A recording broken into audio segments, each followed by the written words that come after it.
Coming up, payments for student loan borrowers will resume this month. Details ahead. Plus, UTRGV and local organizations observe National Domestic Violence Awareness Month. And an anthropology and history professor shares his research on a new Pirates book. KVAQ-TV starts now.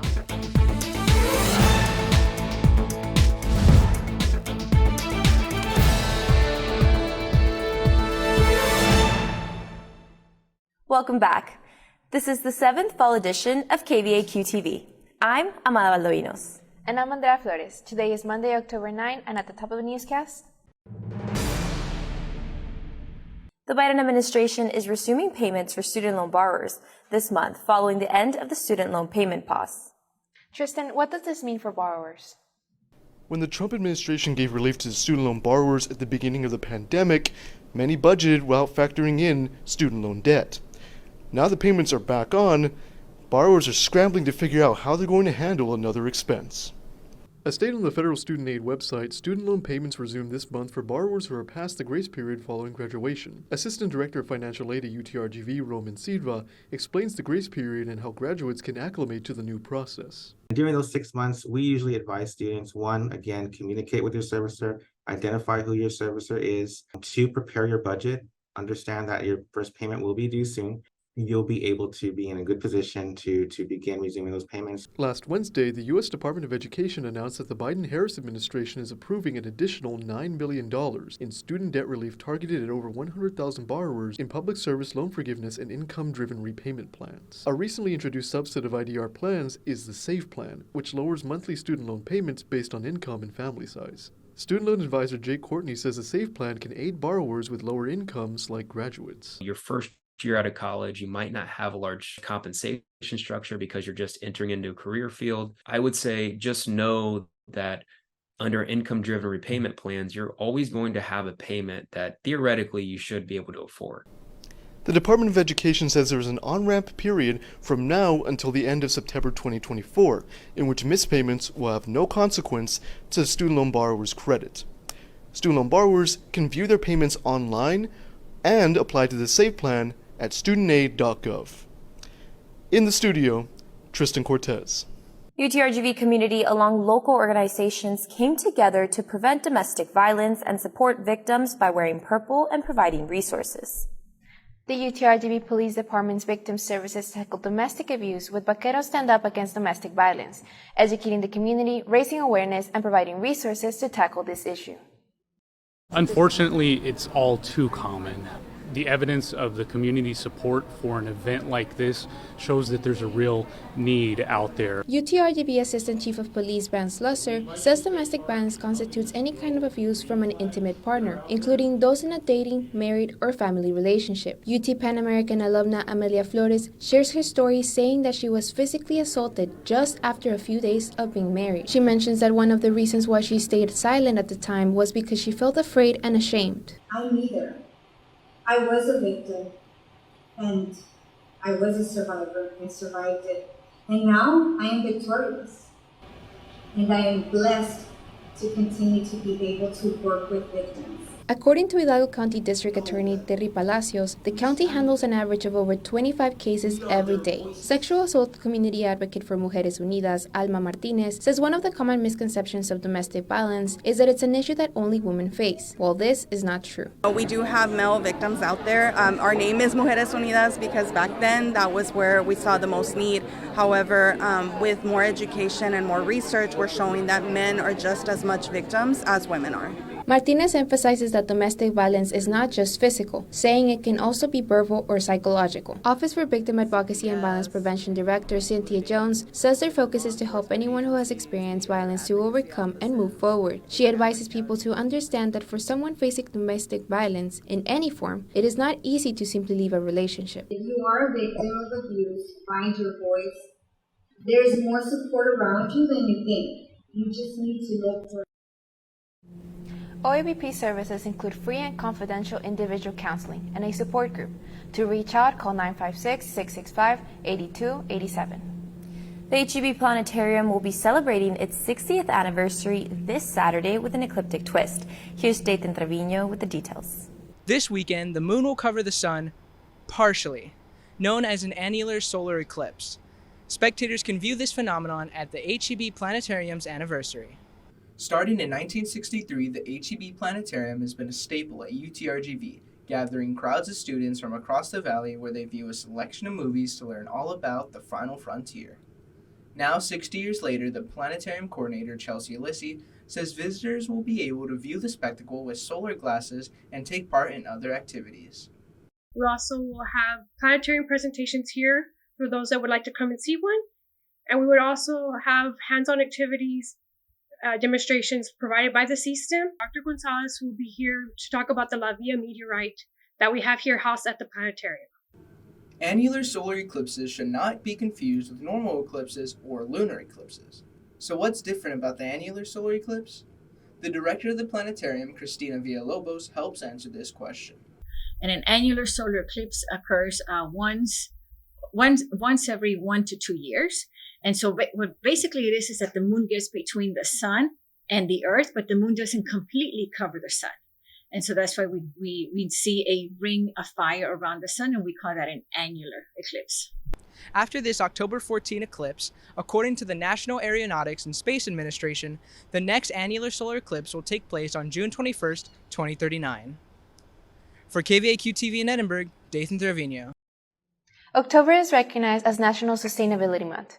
The UTRGV Office for Sustainability held an event to promote resources for sustainable engagement last week in Edinburgh and Bronzeville. Julia Guerrero with more. It's as simple as using a reusable straw or recycling a plastic water bottle. Taking care of the environment and making better choices for the future are just some ways UTRGV is promoting sustainability. Established in 2009, the Office for Sustainability supports the programs and departments at UTRGV, promoting a sustainable environment within the campus and community. Helping with scholarships and research opportunities, the office provides support to engage in greener and sustainable practices. Office for Sustainability Program Manager Jeremy San Miguel says even though it is often only thought of as green, social equity, environmental stewardship, and economic prosperity are 3 key points to sustainability. Kind of like a reagent. You add it and it'll change it in some way or form. And ideally, sustainability is supposed to serve as a reagent in a positive way. According to San Miguel, some things to think of when making choices for the future are the potentiality impact to our economic system, economic prosperity, and how it will influence the environment.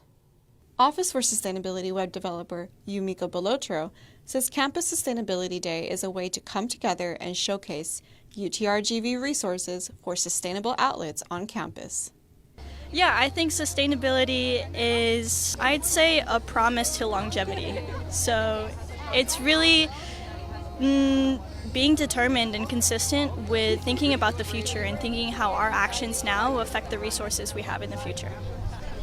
Multiple organizations that were part of last Wednesday's event shared information about why they have to offer and ways students can get involved in engaging with sustainability. Environmental science sophomore Ali Ramos was promoting the new Alternative Transportation Alliance Club as a way to promote sustainability in the community. And it's basically a club that's going to be working with UTRGV and local government to make it more safe for pedestrians, walkers, bikers, people with disabilities, basically everybody, anybody that does not have a car. So we want to make it more friendly for them. For more information about the Office for Sustainability, you can visit their website at utrgv.edu/sustainability.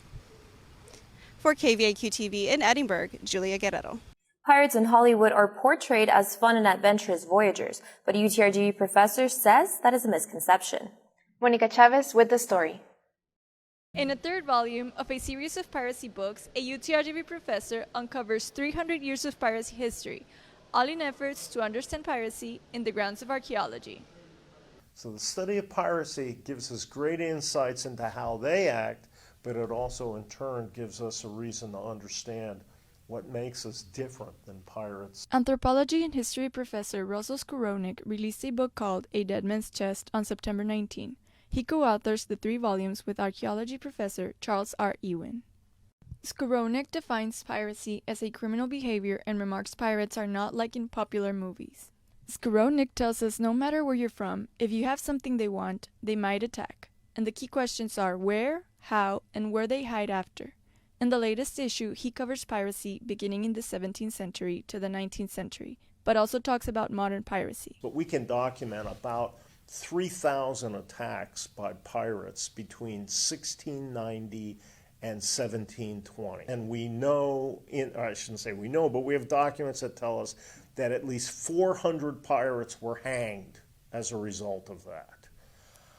But I can also tell you that between 2010 and 2022, there were 3,000 pirate attacks in the world.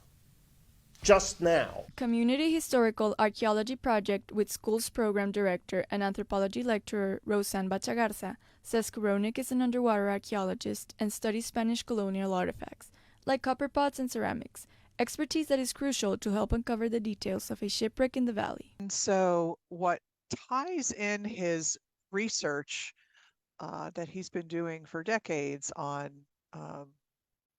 this topic has to do with in particular, there was a shipwreck off of South Padre Island that the state underwater archaeologist from the Texas Historical Commission is working to research. Skowronek says the research team is based scattered in France, Ireland, Brazil, and England, and they study the material culture such as shipwrecks and artifacts. For more information on Dead Man's Chest, visit upress.ufl.edu. For KVAQ-TV in Brownsville, Monica Chavez. And that's a wrap for us today. Make sure to watch us Monday through Friday on BCAS monitors and social media. For KVAQ-TV, I'm Andrea Flores. And I'm Amada Valdovinos. Have a great week, vaqueros.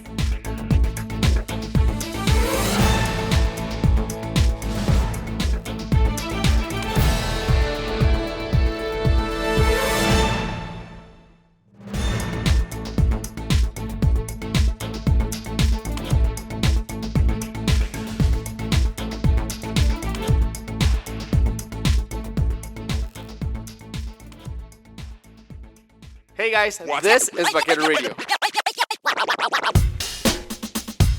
Listen to us through the Radio FX app and all our social medias. You can also see our stories and more content on our website, utrgvradio.com. Hi Vaqueros, this is KVAQ-TV.